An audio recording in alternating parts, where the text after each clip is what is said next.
Welcome back. Now, this next subject is just as important, and it's about a group of women who some 14 years ago got a 30-year lease, according to the report, for a space in Abuja known as Green Space, which by sheer effort, collective effort, they transformed by themselves into, a sort of tourist attraction, a comfort place for people to come and relax, and they established businesses.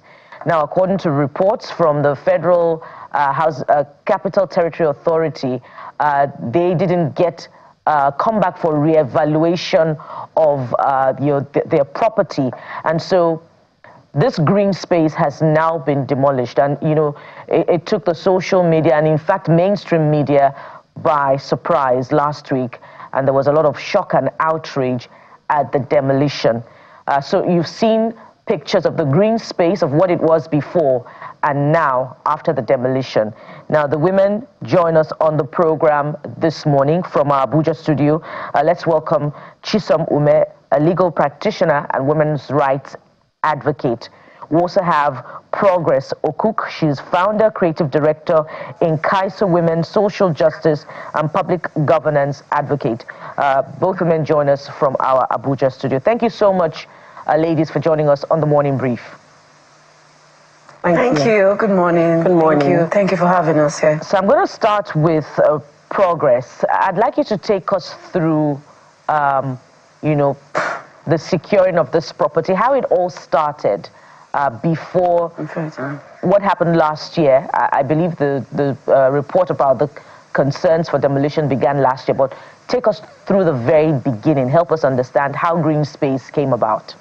Okay, thank you very much. I will allow Chisom take on that question. She has a better background knowledge on that. Okay, Chisom, please go ahead. Okay, thank you very much. So our first letter of allocation was given to us in 2002, and then every time there's a change in administration, they'll tell you, oh, come for a re-verification exercise. So I must state that this is not the first time that we've been asked to come for re-verification, and then we've shown I need to state that clearly, that at no point did they tell us to come for re-verification or revaluation, and then we failed to show up. We actually have our letter that we sent, and it was acknowledged by the Department of Parks and Recreation on the 2nd of September. That's the application for vetting and verification of documents. So in 2007, we got a new letter of intent by the Abuja Metropolitan Management Agency, and we have our letter of intent and then the deed of sublease agreement we entered with the same agency. It's a department under the FCT administration, And then one of the main objectives was that we should develop the fallow green area for outdoor activities, park events, and it's a designated green area. It's an area that has been mapped out to permanently be a green area. There are other green areas where you say, oh, they are on a road trail, they're on the rail lines. Those have temporary allocations. Ours is designated permanently to be a green area for outdoor events, recreation, barbecue, and snack spots. This is our document here. And we came together as women after we had carried out due diligence on all of these documentations. We came together. Whenever I talk about this, I begin to shake because the trauma is. We came together and we started building and creating this spawn forts for people. We were very intentional about the activities we were carrying out there. You have the first, one of the first oldest Thai restaurants there.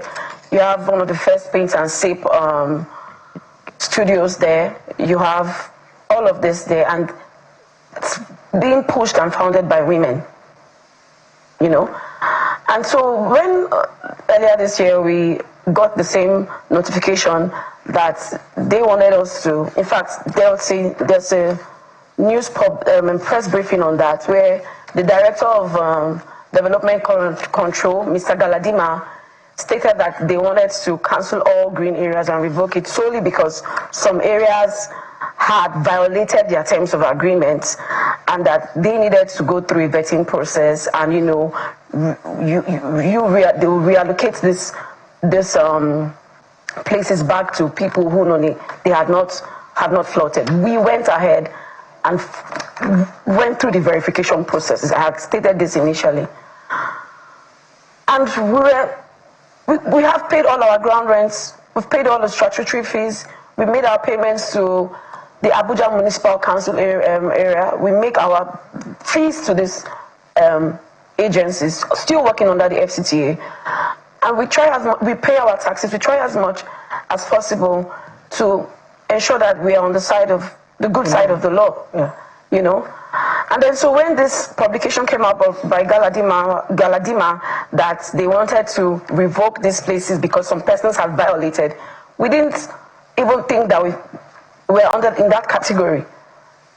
We have not converted our purpose to residential buildings or any of that. We have maintained that place as a park and recreation, and that's what was in our letter of intent and our sublease agreement that we entered into with the administration.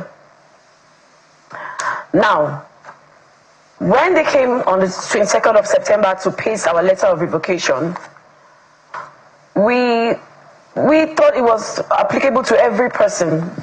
It's something that was being done to every person. And shockingly, whilst we were carrying out our own personal investigations and following our file, we realized that even before we had an opportunity to appear before the vetting committee, this same place that we've legitimately occupied for over a decade had been reallocated to a one-month-old company. A one-month-old company, Abuja City Company Limited. And the owners of this company entered into an MOU with this same administration earlier this year to recreate the Dubai City Walk. In fact, the theme of that event was called the Abuja City Walks. And they got an allocation of 200 hectares. That's about 2 million square meters. And one of their objectives was to create jobs, to create an ecosystem that attracts tourists, to put Abuja in the spotlights, and as well become a competitor for Lagos. We are doing the same thing in a small scale. They have 2 million square meters. I do not know if that project has kicked off, but they came here. They are the people that have been reallocated these same green spots. And then through the devices of the same administration that's to preserve this greeneries, this green area, and started cutting down our trees, bringing down the efforts of women who they say you need to empower, youth needs to work legitimately, continuous hard work pays. And what do we get for it in return? We're not giving any grants to develop this place. Part of the terms are look for financiers to build up this place, preserve this green area. Sewer lines running through these places. It's a natural flood drain. The only purpose this piece of land can serve is a green area. And the thank you we get, the recognition we get for coming together and putting something so beautiful, so creative, so intentional is absolute calamity and destruction. We were tear-gassed, we were bullied out of this place simply because they felt they could. And after all, we are women. Do we necessarily have a voice? And we're saying, no, you can't kill our soul, you can't kill our spirit. We need to know why this is done to us in the first place. Why were we deceived to follow a process, to follow due process, and behind our backs, people who I don't think are more Nigerian than us have been reallocated this place. It's unfair. Thank you. It's unfair in all levels. Chisom, we do empathize with you, and we hope that there's a resolution that will be fair to all in sight. Let me come to progress. Chisom talked about a revocation notice that was issued, but there isn't enough clarity about how that notice should have been probably served on owners of the green space. Perhaps you want to give us clarity on that. Okay, so thank you very much.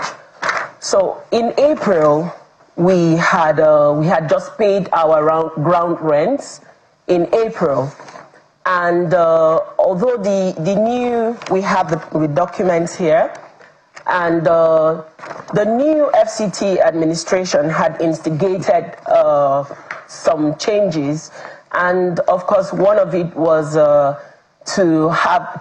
they revoked licenses or lease of these parks, and original owners, or operators were asked to reapply. And in summary, we began we had initiated the process. We reapplied, and we were actually, just as she said, it's nothing more than that. We had initiated the application, and we're waiting to be called, only to learn. As a matter of fact, we were in our business premises when some people came to paste notice, for us to vacate the premises. And it was surreal. We just thought it was a joke, but it was true. We decided, we approached every relevant authority to understand why this was happening. And we were even told to pay, that the place had been reallocated to new owners. And if we wanted it, we were asked to pay 2.5 billion. And we wondered, where are we getting that kind of money? We have grown every tree in this place. This was a fallow land. We built that place and saved it from being eroded. And when it appeared as though we were not going to get any succor, we approached the courts, which is the right thing. We have been very lawful. We approached the court, and we were waiting for the hearing. When we woke up on the 15th of October to see tractors and bulldozers. They marched in with dogs, over 50 thugs, tear-gassed people, and chased everyone out. Let me just get some things clear. So, it's important to lay the facts bare as much as possible. Perhaps you might want to clear your throat. Sorry about that. So when did you pay your ground rent? Originally, the narrative when our news correspondent spoke with you was that you paid in April. Now you say June. Now you say April rather, but you said June earlier on. So is it June or April? Yes, that was in April. We paid it on the 15th of April. All right, so not June. We have the documents here. No, right. no, please. Okay, so we also had a conversation, of course, with the the authority, the Housing Authority and the FCDA, and they said that, well, they had actually cancelled all the allocations, not just to yours, but all the green areas in Abuja. Are you aware of that they had cancelled for all the green areas in Abuja? Very good question. Thank you very much. Yes, they had cancelled all green areas, but what they failed to inform you is that there are rules and regulations, there are acts guiding these green areas. The 4 founders of Abuja came together with intellects, with experts, and created this city. They planned it out. And they derived their powers from the Parks and Recreation Act, the Abuja Environmental Protection Act, the several regulations are in place. And so, in as much as you think, you cannot just unilaterally wake up one day and say, oh, we're cancelling all sublease agreements. These agreements were entered into by the same agency. And so that's the exact reason why we approached the courts, to interpret the actions they had taken and to seek, declaratory reliefs. It's not enough to say you've cancelled a place. Did you go through the same process that brought that place to life? And that's important. Due process is important, but because of time, I want us to anchor on what you want right now. If you could take about 40 seconds or so, or less, to speak to what it is you want right now. Ladies, what will they be? You're speaking to the FCT minister right now. Justice. Okay, thank you very much. We are law-abiding citizens. We are businesswomen. We have 68 people under direct employment. And we believe that Nigeria is a country governed by laws. There is already a process in court. And we were hoping that all agencies or everyone, all parties will wait and have the courts interpret or give a valid ruling. Now this has happened.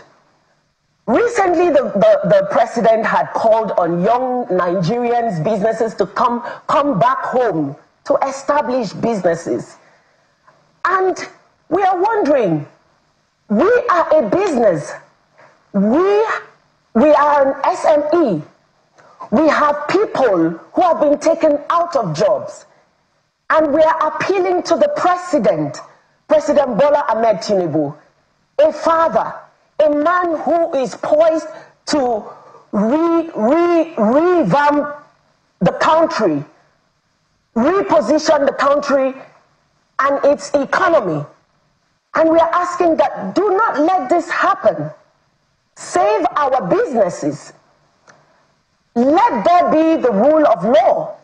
All right. Leave our premises alone. And that's as lucid as it can be. Can you just, as we wrap up, put a figure to what may have been lost from the demolition? Okay, it's all encompassing. It's not just about the financial damages. It's about the spirits, the souls that they've killed, the ecology, the community that they've destroyed, the legacy that they've destroyed. People have celebrated their 70th anniversary there. People have had weddings there. People have built a community there.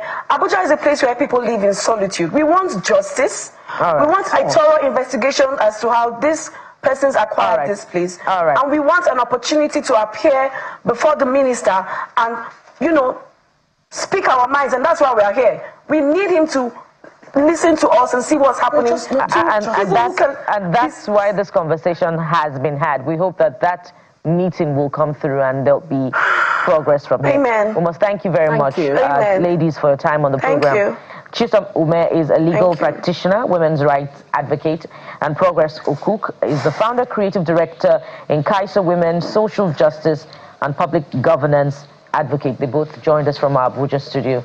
Again, we empathize with you, ladies, and we hope that there's a resolution to this challenge with the green space. Thank you very much. Thank you very much. Thank you. All right, we're still keeping our eyes on what is playing out in Abuja with the protest, the Free Nnamdi Kanu protest. I'll be giving you minute-by-minute updates today on the program. But thank you for being a part.